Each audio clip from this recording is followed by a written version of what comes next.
ये निर्णय नारी शक्ति को समर्पित है। 2029 से संसद और विधानसभाओं में महिलाओं को 33% आरक्षण देने के लिए मोदी सरकार ने तेजी से कदम आगे बढ़ा लिया है। इसी सिलसिले में 16 से 18 अप्रैल तक संसद का विशेष सत्र बुलाया गया है। संसद में आज 3 अहम बिल पेश किए गए हैं। इन बिल का मकसद 2023 में पारित महिला आरक्षण कानून को पूरी तरह लागू करना है। 3 दिनों तक चलने वाला यह विशेष सत्र संसद से लेकर देश की राजनीति की दिशा तक बदलने के लिए काफी अहम माना जा रहा है। केंद्रीय कानून मंत्री अर्जुन राम मेघवाल ने इन बिलों को आज लोकसभा में पेश किया। आइए आपको समझाते हैं कि कौन कौन से 3 बिल हैं जो महिला आरक्षण को लागू करने के लिए पेश किए गए हैं। पहला है महिला आरक्षण से जुड़ा संशोधन विधेयक 2026। इसमें लोकसभा सदस्य संख्या अधिकतम 850 करने का प्रस्ताव है। इसके जरिए 33% महिला आरक्षण लागू करने का रास्ता साफ किया जाएगा। इसमें महिलाओं की संख्या 273 की जाएगी। राज्यों में अधिकतम 815 और केंद्र शासित प्रदेशों में 35 तक सीटें होंगी। दूसरा, परिसीमन विधेयक 2026। राज्यों और केंद्र शासित प्रदेशों में सीटों की संख्या तय करने के लिए परिसीमन आयोग का गठन किया जाएगा। सीटों का आवंटन आनुपातिक प्रतिनिधित्व पर होगा। अभी तक सीटों का आधार 1971 की जनगणना था, जो 2026 तक फ्रीज थी। इस विधेयक के जरिए इस फ्रीज को हटाया जाएगा। परिसीमन के लिए 2011 की जनगणना के आंकड़े उपयोग में आएंगे। केंद्र शासित प्रदेश संशोधन विधेयक। इस विधेयक के जरिए दिल्ली, जम्मू कश्मीर और पुडुचेरी की विधानसभाओं में महिलाओं के लिए 33% आरक्षण तय करना है। ये तीनों विधेयक पास होते हैं तो 2029 के आम चुनाव से ही महिलाओं के लिए 33% आरक्षण लागू होने का रास्ता साफ हो सकता है। यह प्रस्ताव 2023 में पारित नारी शक्ति वंदन अधिनियम पर आधारित है, जिसमें महिलाओं के लिए 33% आरक्षण का प्रावधान था। अब समझते हैं कि आखिर महिलाओं के लिए आरक्षण क्यों जरूरी है। ट्रांसपेरेंसी इंटरनेशनल की रिपोर्ट बताती है कि जिन देशों की संसद में महिलाओं की संख्या 30% से अधिक है, वह भ्रष्टाचार सूचकांक में अच्छी रैंक हासिल करते हैं। वहीं महिला पुरुष भागीदारी बराबर हो तो जीडीपी 27% बढ़ने का अनुमान है। वहीं 13वीं से 16वीं लोकसभा तक महिला सांसदों के पूछे गए सवालों के आधार पर यह नतीजा निकाला गया है कि महिला सांसद स्वास्थ्य और शिक्षा से जुड़े सवाल उठाती हैं। मौजूदा समय में लोकसभा की महिला सांसदों की संख्या 74 है।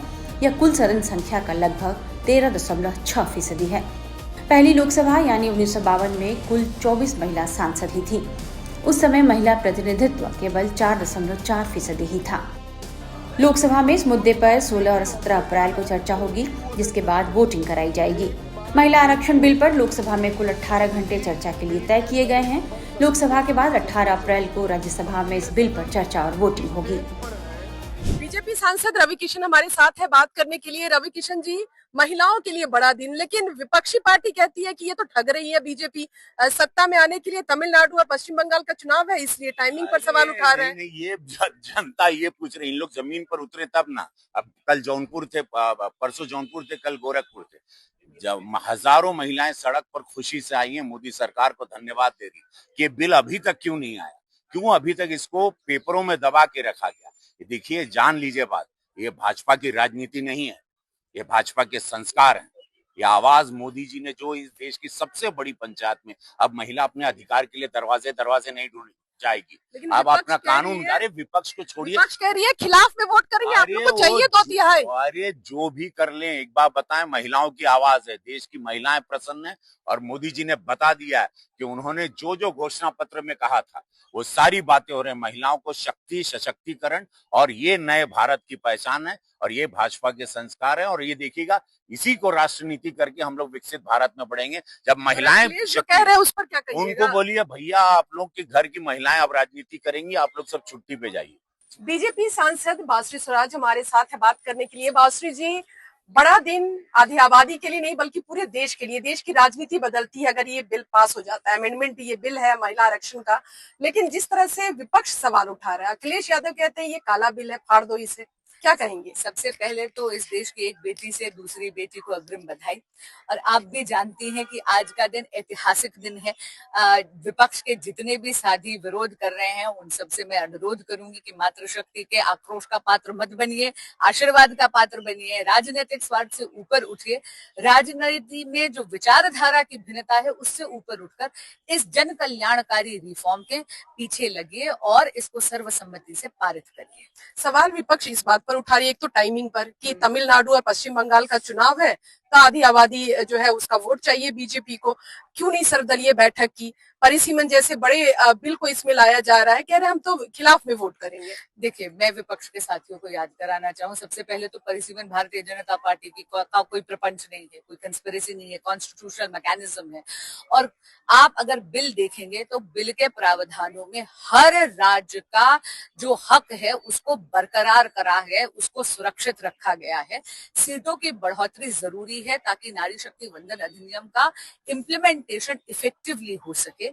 और उसके लिए मैं इतना भी याद कराना चाहूंगी कि देखिए, ये जो चुनावी बात वो कर रहे हैं, टाइमिंग की बात कर रहे हैं, अरे 40 बरस से हम वेट कर रहे हैं। 27 बरस का विलंब हर लिया था इस सदन ने जब सर्वसम्मति से पारित करा था 2023 में।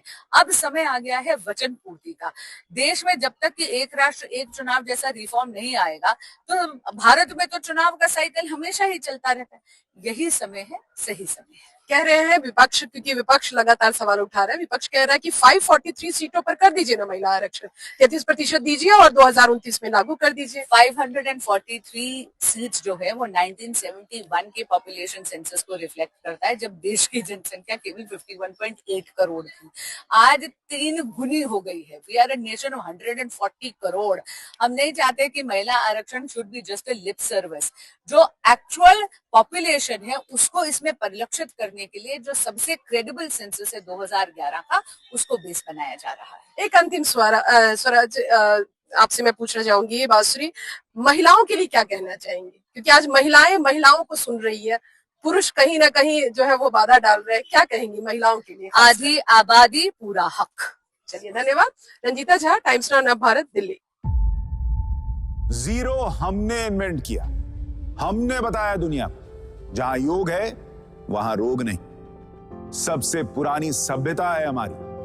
गुलामी से तो और देश भी लड़े भाई, पर आजादी के लिए अहिंसा का रास्ता बस हमारा था। अपने पसीने से जमीन सींचता किसान और घर में घुसकर मारने वाले जवान, बस इसी मिट्टी ने जने। इसके हाथ ने जब थामा जज्बा तो इतिहास रचे।